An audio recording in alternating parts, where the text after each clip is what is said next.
Advanced 360 Education is a data-focused digital marketing company with proven positive outcomes for educational institutions. To learn more, visit a360education.com or call Anthony Espinoza at 310-704-5369. That's Advanced 360 Education.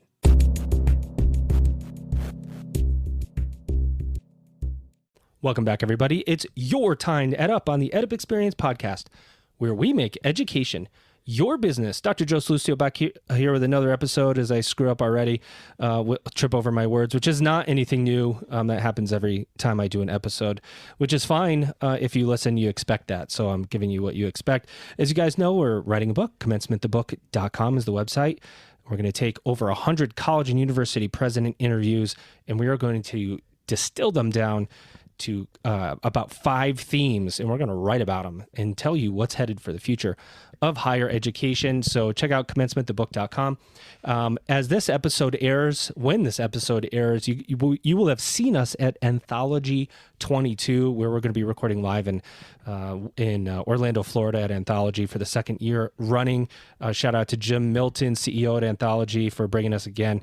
We're so excited to have been there for 2 years. A lot going on here at the EdUp Experience. And there is a guest with me today who also has a lot going on at her organization. I'm going to bring her in right now, and she's ready, let me tell you, ladies and gentlemen, to talk about what she has going on. She is Wes Ko. She's co-founder of Maven. Wes, what's going on? Hey, Joe. Pretty excited to be here.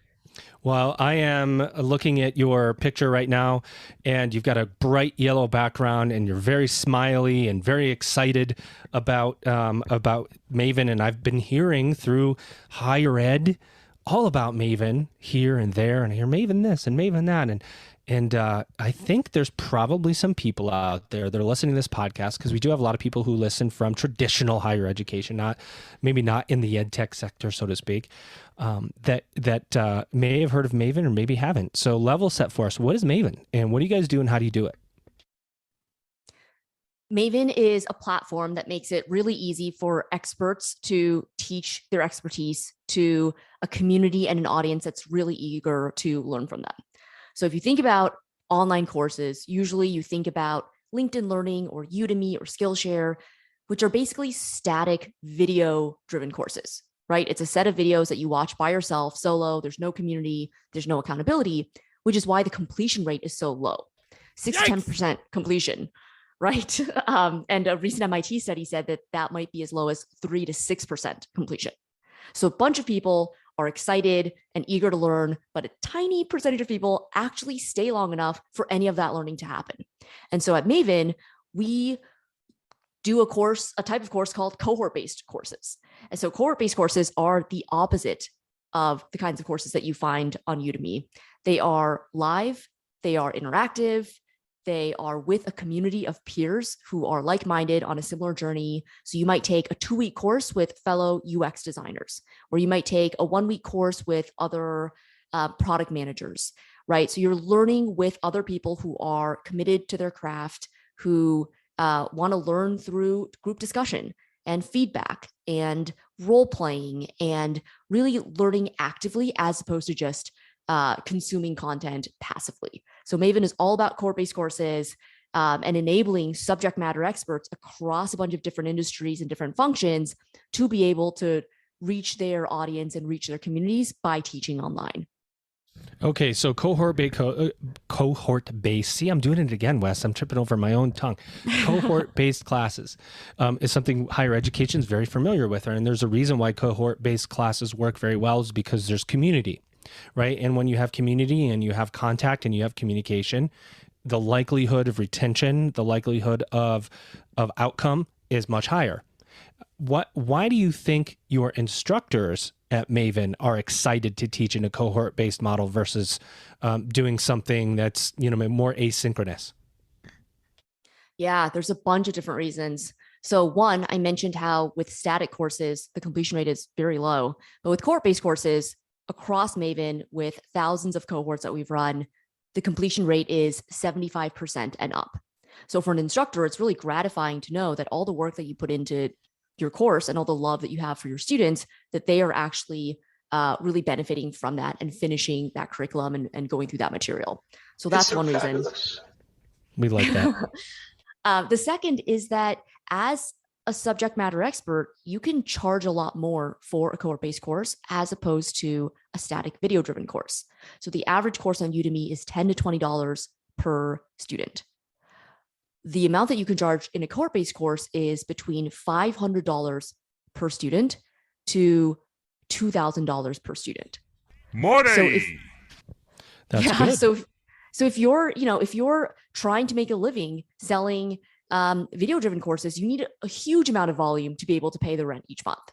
But if you're selling cohort-based courses and they're 10 to 50 times higher in terms of price point, the margins are really healthy, which means that you as an instructor can really invest in making your course an amazing experience and cater to your students and not have to worry about chasing more students, more signups, more enrollments all the time.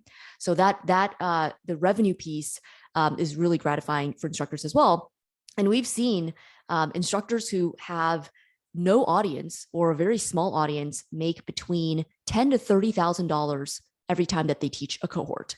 Epic. And that cohort might be, a week long, 2 weeks long. Sometimes they're only a few days long. So it's something that you can do, 3, 4, 5 times a year. We have some instructors teaching 10 times a year, almost, once a month. And we have instructors with bigger audiences, if they have a newsletter following, a Twitter following, or they have a podcast, they've kind of, invested in building their audience already.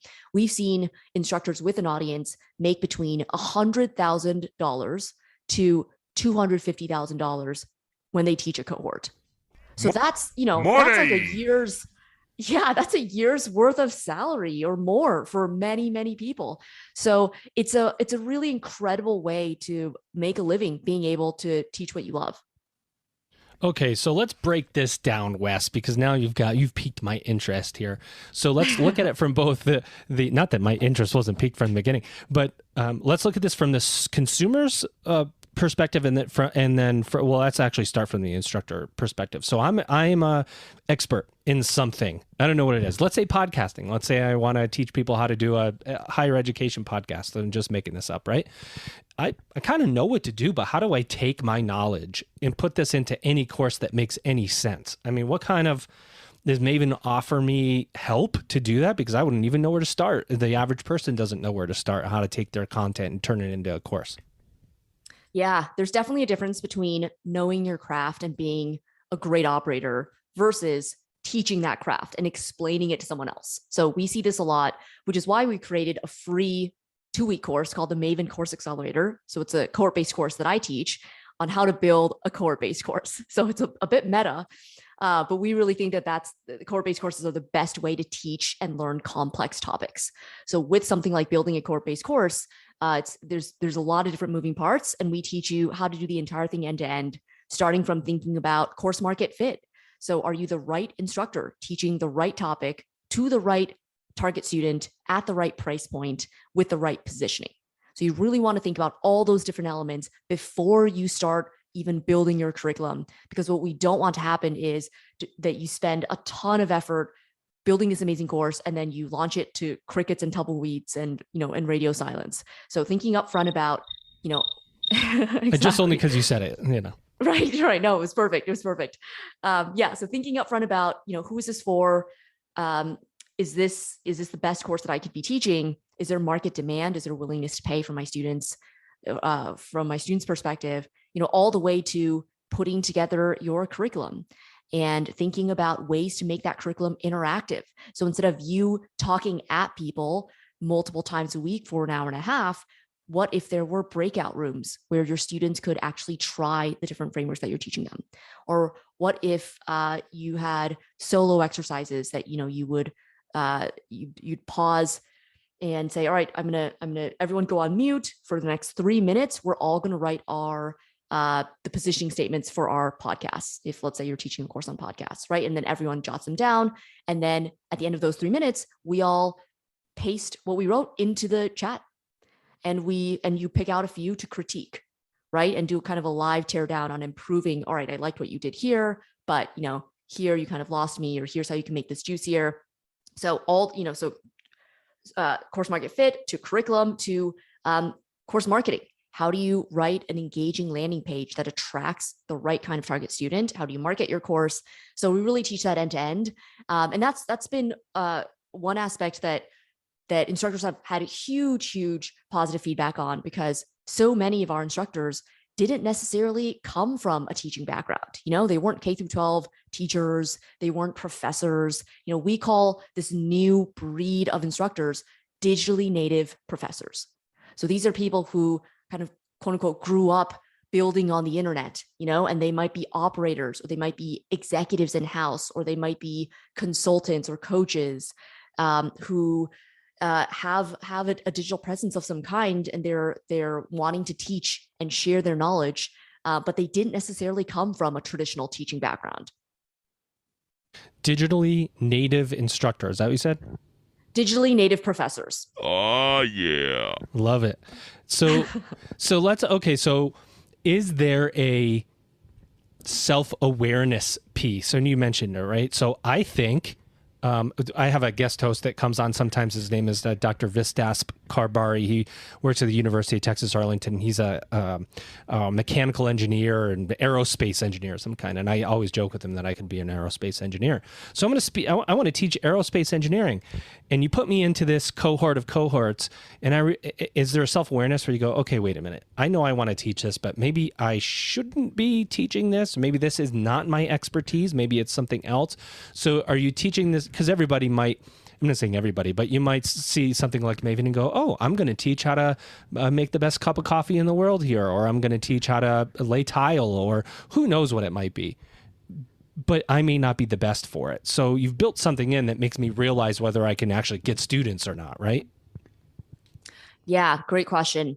So the topics that we're focusing on are mainly around business, strategy, startups, tech and tech adjacent courses. So if you work at a tech company, for example, you might want to learn product management, leadership, people management, how to create a podcast for your company. If you're, let's say, a one-person marketing show and you are tasked with building out different channels, how do you do that?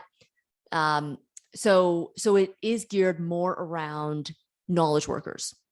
So that's great. So the laying tiles, maybe I still don't have that skill, right? Maybe I still don't have that skill. How do I know? How do you show me? So right now we vet instructors that come onto the platform by making sure that folks have credibility in their topic.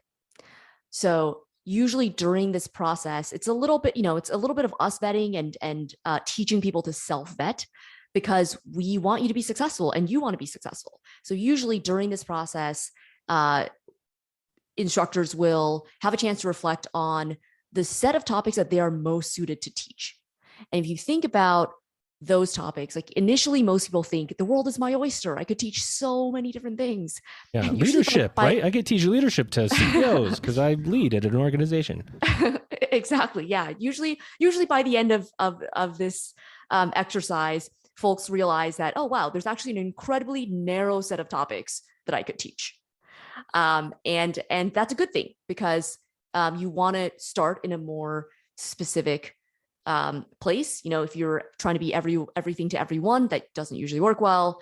Also, if you are going to teach a topic and it's going to be pretty generic, you're really competing against dozens, if not hundreds of other courses that are teaching about leadership, for example, or leadership to CEOs. And so if you are not really the best person to teach that, you shouldn't go in that territory. You should instead think about something that is your unique strength, where you have a track record of expertise, a proven track record, where if someone looked at your profile, your LinkedIn profile, let's say, you didn't give any voiceover, you didn't explain anything, they literally just looked at your LinkedIn profile, they pretty much should be able to say, oh, this person should teach this thing.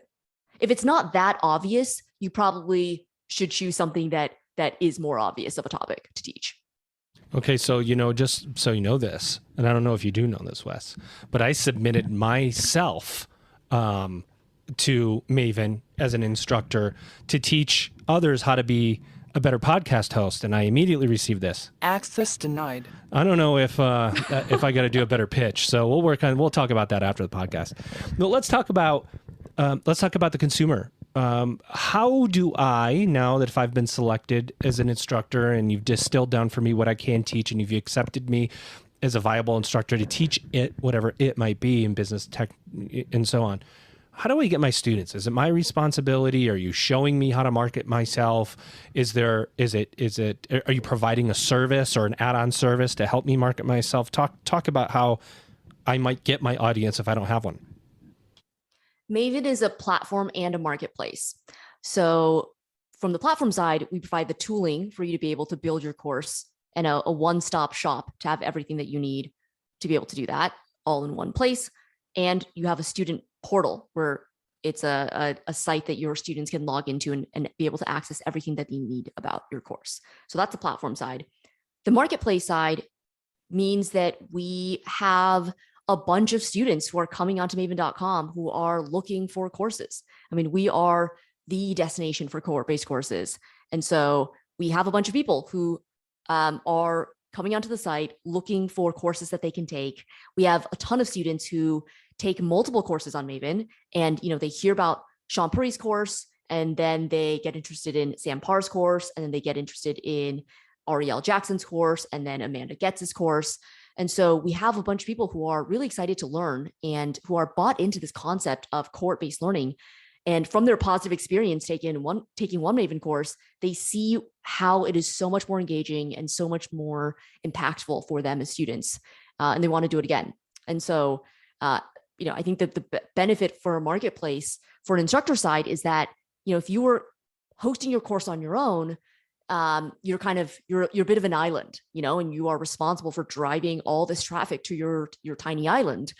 Whereas if you put your course on Maven, there's already a ton of traffic coming onto the site, and a lot of students who are bought into the brand, bought into the concept of cohort-based courses, who are scrolling through and looking for topics on podcasting or leadership or people management or marketing, customer experience, right? So there's a lot of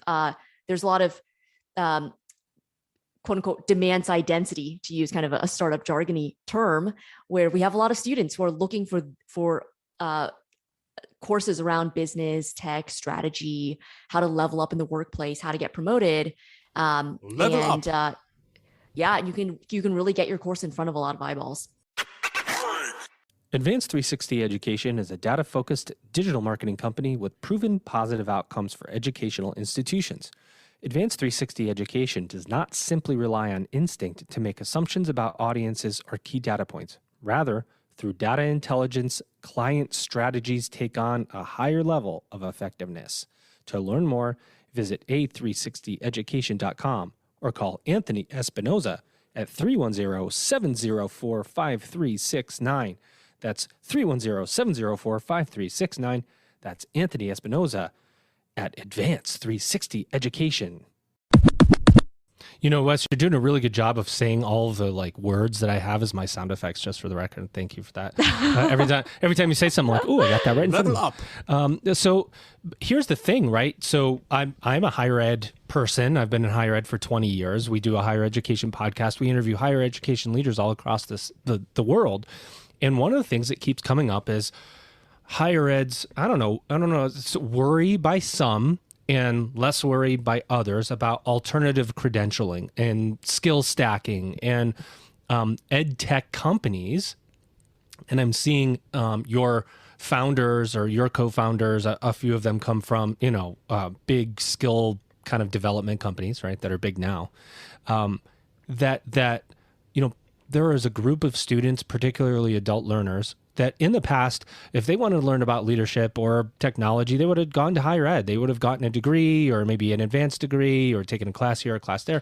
But you don't have to do that anymore if you want to get a certain skill. And so the skill stacking is becoming much more common and much more relevant.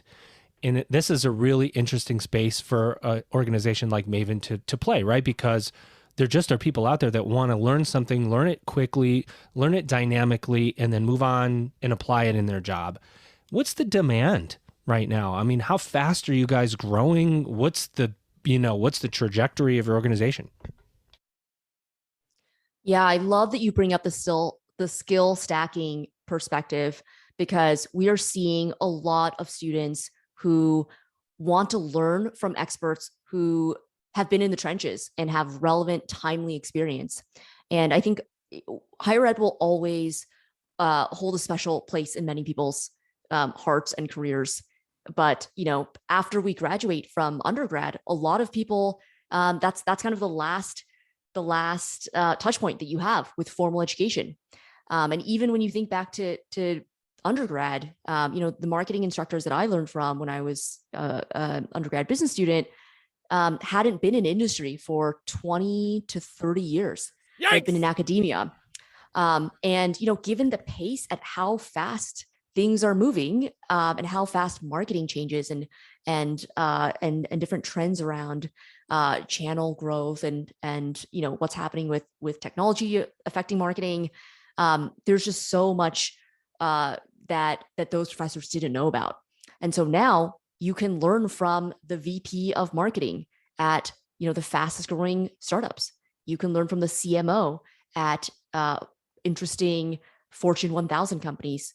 You can learn from advisors who advised CEOs at some of the fastest growing companies, right? So you can learn from people like Lenny Rachitsky, who was a product manager at Airbnb in the early days, and now writes a Substack newsletter all about product.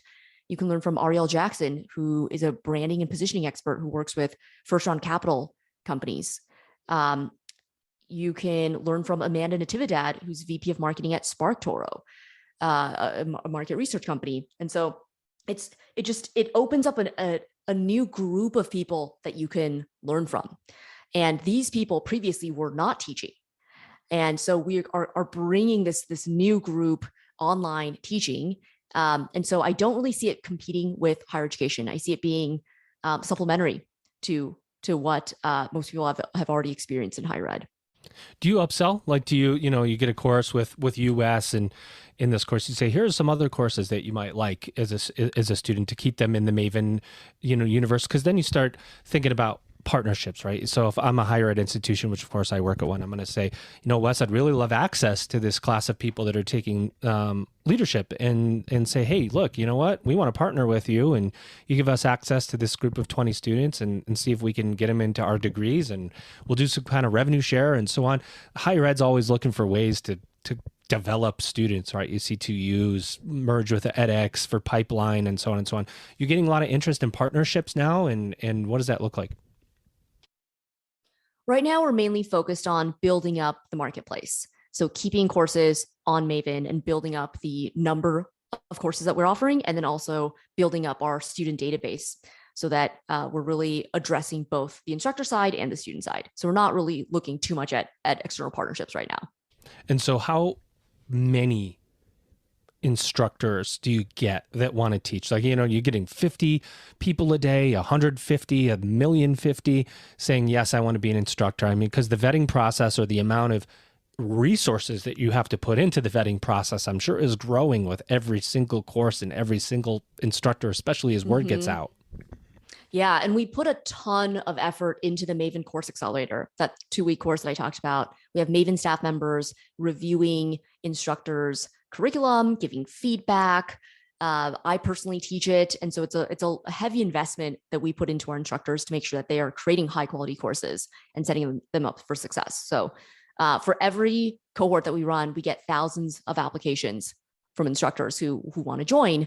And previously, we've ranged between accepting 50 to 100 instructors in every batch. We're wanting to increase that to scale up, and aiming to accept a couple hundred going forward in future cohorts, to try to open it up a bit more and let more people onto the platform. But right now, we're actually still pre-product, in that we have not publicly opened up our product for anyone to be able to come onto maven.com and click a few buttons and create a course. So we're still letting instructors on in batches, and so we're being more thoughtful about who should be on the platform. Are these courses high quality? Are these instructors, do they really care about creating a great experience for their students? And so far, we've had over 600 students or 600 instructors go through the Maven Course Accelerator in the past 9 months or so since running it. Amazing. yeah, so it's been really, really fantastic. We've had thousands of students in these different cohorts. So we really want to scale up and are excited to do that. So you must keep track of, I'm guessing here, but you must keep track of is these cohorts. See, I cannot get cohorts right in my brain here. Cohorts running, that you have retention, right? Maybe you have an instructor has this cohort of students and they're just all disappearing. You have one where every single student stays. And why is that? What is this person doing that this other person is not? I'm assuming you have a lot of internal metrics to measure outcomes, right? Because it's the outcomes that sell the future product. Yes. I think one of the most exciting things about Maven is that we have access to so much data across hundreds of cohorts, hundreds of instructors, and we can really see what's working with certain instructors and what's not working. And then we're able to share that out to all the other instructors. So it really helps.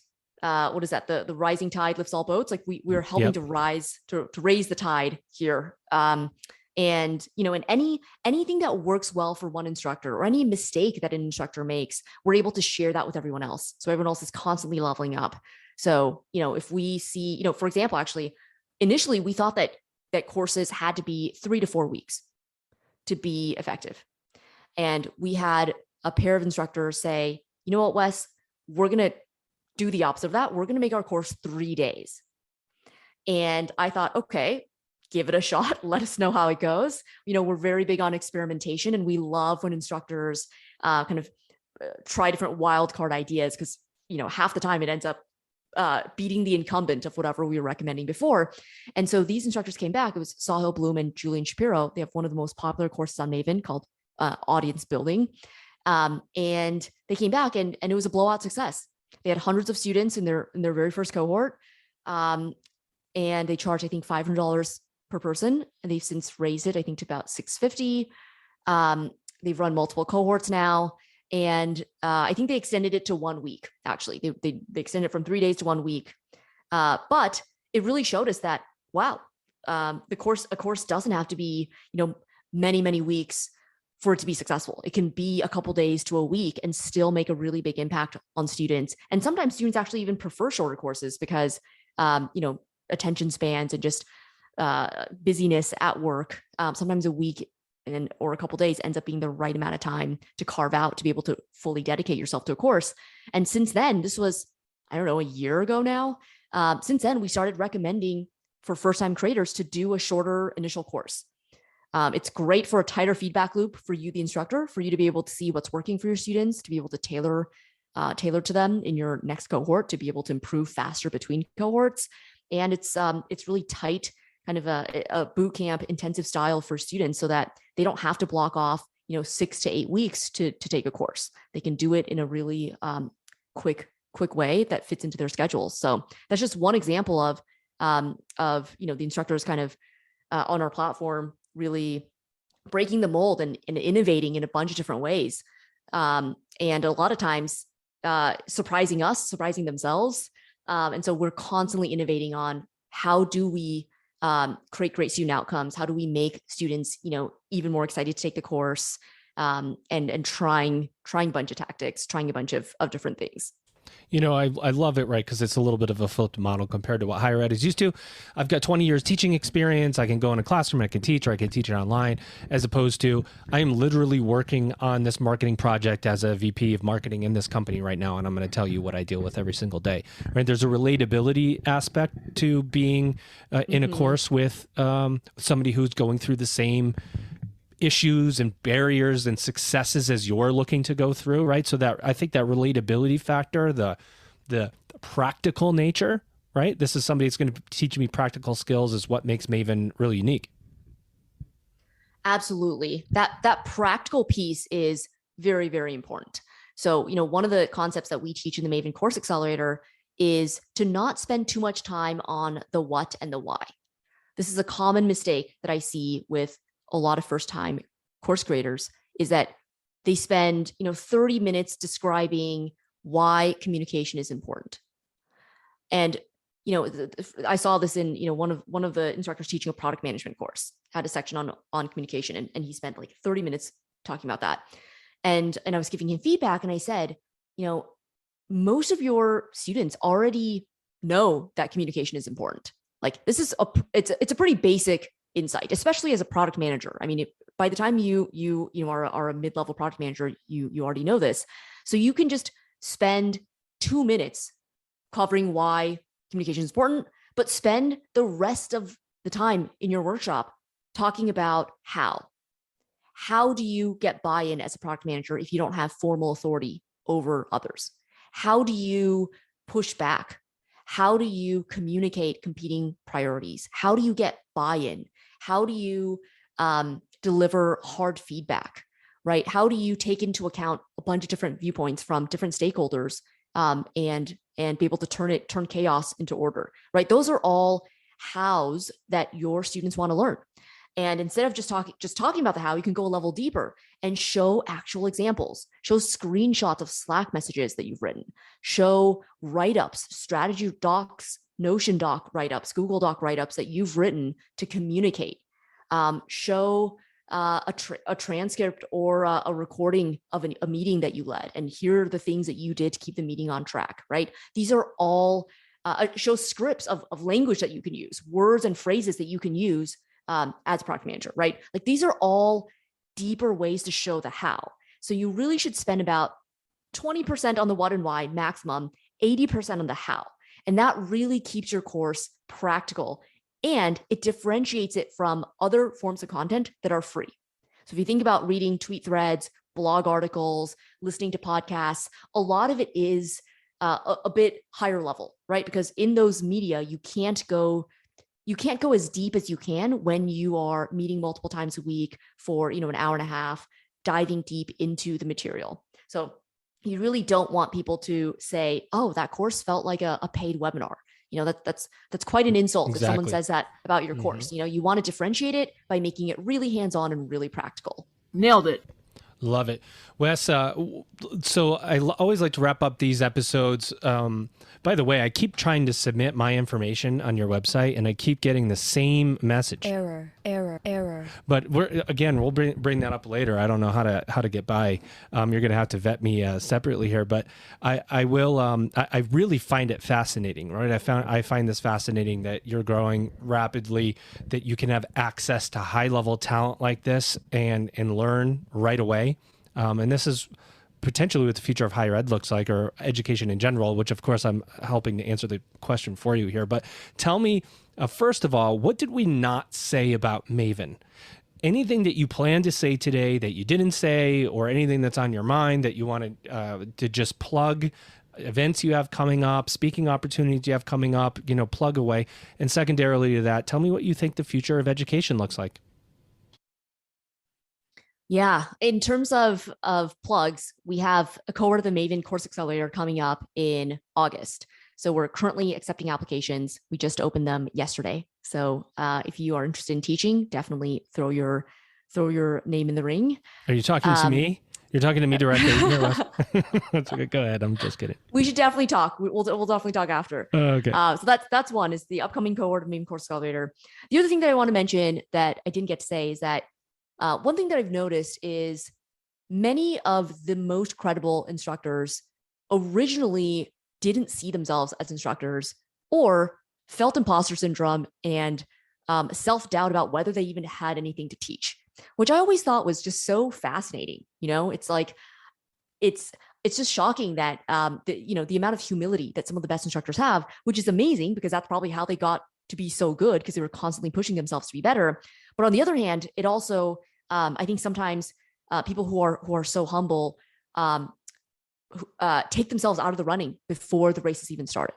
And so, if you are someone who, is wondering, oh, do I even have anything to teach? Or, why me? Am I good enough? You are probably exactly the kind of person who should be teaching.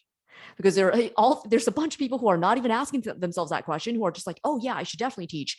Many of them aren't as qualified as you are. So I would say that, if you feel self-doubt and feel awkward promoting yourself, chances are that you do have a lot to share. And I would love to invite you to consider teaching. And a lot of those people are already sharing and already teaching on social media platforms or within their networks, and probably just don't even realize it or recognize it, because it's a natural piece of giving back, right?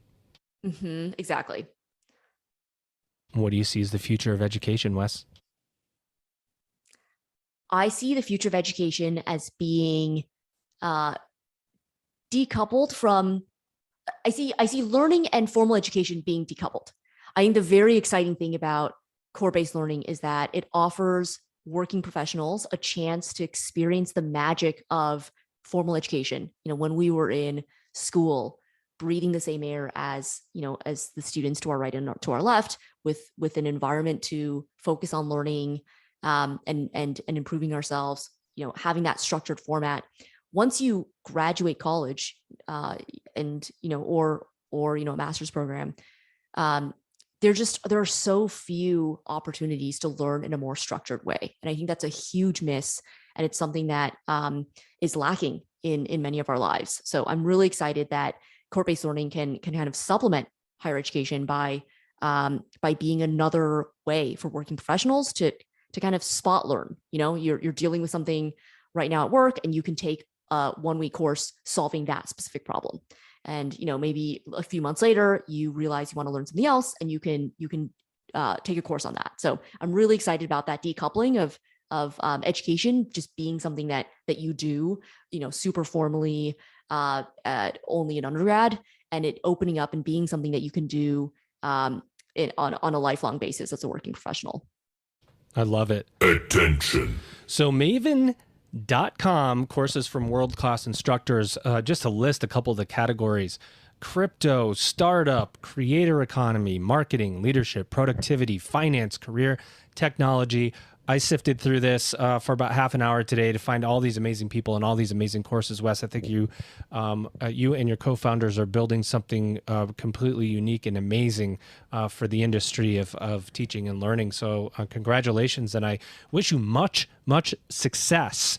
And wish the instructors across the world that you have success in bringing their insights to the masses, if you will. Wes, did you have a good EdUp experience today?